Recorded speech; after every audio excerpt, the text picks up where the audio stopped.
Hello guys, আসসালামু আলাইকুম। আশা করি আপনারা সবাই ভালো আছেন। আজকে আবার নতুন একটা ভিডিও নিয়ে হাজির হলাম। আর আজকে আমরা কিভাবে চিড়ে ভাজি সেটাই আপনাদের সাথে শেয়ার করব। আর এই দেখুন, এখানে কিন্তু 1 কৌটো চিড়ে নিয়ে নিছি।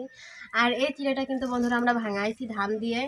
আর আমি চলে একটা কড়াই বসিয়ে দিচ্ছি। আমাদের কড়াই কিন্তু গরম হয়ে গেছে। এবার আমি এখান থেকে অল্প অল্প চিড়ে দিব আর আমি ভেজে নিব। আর আমি কিন্তু অল্প চিড়ে দিছি বন্ধুরা, বেশি চিড়ে দিলে কিন্তু ভালো ভাজা হয় না। আমি অল্প অল্প চিড়ে দিব আর আমি আস্তে আস্তে জাল দিয়ে ভেজে নিব।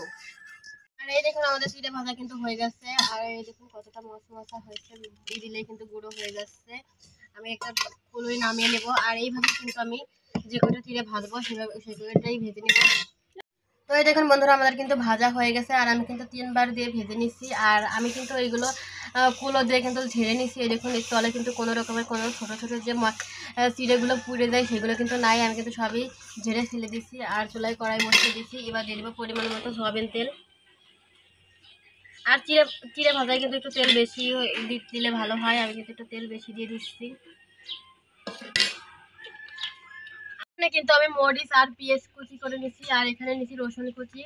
এবার আমি দিয়ে দেবো রসুন কুচি। আর এই চিড়ে ভাজায় কিন্তু একটু মরিচ পেঁয়াজ বেশি হলে আমার কাছে খেতে খুবই মজা লাগে, যার জন্য কিন্তু আমি একটু বেশি বেশি সব কিছু দিচ্ছি। এবার দিয়ে দেবো এই পেঁয়াজ কুচি, মরিচ কুচি। এইগুলো দিয়ে কিন্তু আমি 3 মিনিটের মতো ভেজে নিব। ফিরে এলাম 3 মিনিট পরে। দেখুন, আমাদের মরিচ পেঁয়াজ কিন্তু রসুন ভাজা ভাজা হয়ে গেছে। এবার দিয়ে দেবো আমি পরিমাণ মতো হলুদ। এখানে কিন্তু আমি পরিমাণ মতো হলুদ দিয়ে দিচ্ছি। আর দিয়ে দেবো স্বাদ মতো লবণ। এবার এগুলো দিয়ে আমি একটু মিশিয়ে নিব। আর আমি আরও 1 মিনিট ভেজে নিব। ফিরে এলাম 1 মিনিট পরে। দেখুন, আমাদের মরিচ পেঁয়াজ কিন্তু কতটা ভাজা ভাজা হয়ে গেছে। এবার আমি ভেজে রাখা চিড়েগুলো দিয়ে দিব। আর এইগুলো দিয়ে কিন্তু মরিচ পেঁয়াজের সাথে ভালো করে মিশিয়ে নিব। আমি কিন্তু মরিচ পেঁয়াজের সাথে কিন্তু চিড়ে ভালো করে মিশিয়ে নিচ্ছি। আর কালারটা দেখুন বন্ধুরা কত সুন্দর আসছে। এবার আমি একটা প্লেটে নামিয়ে নেব।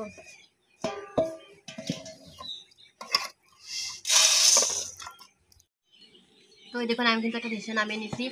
আর কালারটা দেখুন বন্ধুরা কত সুন্দর হয়েছে। এইভাবে কিন্তু চিড়ে ভাজলে আমার ফ্যামিলি কিন্তু সবাই অনেক পছন্দ করে। আর এই চিড়ে ভাজাটা খেতে কিন্তু খুবই মজা লাগে। আর এইভাবে কিন্তু চিড়ে ভেজে আপনারা একটা কন্টেনারে করে কিন্তু ফ্রিজে রাখতে পারেন ঘরে, তাহলে কিন্তু অনেক দিন পর্যন্ত খেতে পারবেন। আর দেখুন চিড়েগুলো কিন্তু কতটা মচমচে হয়েছে। এই দেখুন, এভাবে দিলে কিন্তু গুঁড়ো হয়ে যাচ্ছে। আর ভিডিওটা কেমন লাগে অবশ্যই কিন্তু কমেন্টে জানাবেন। ভালো লাগলে like, comment, share and subscribe করবেন। ভালো থাকবেন, আল্লাহ হাফেজ।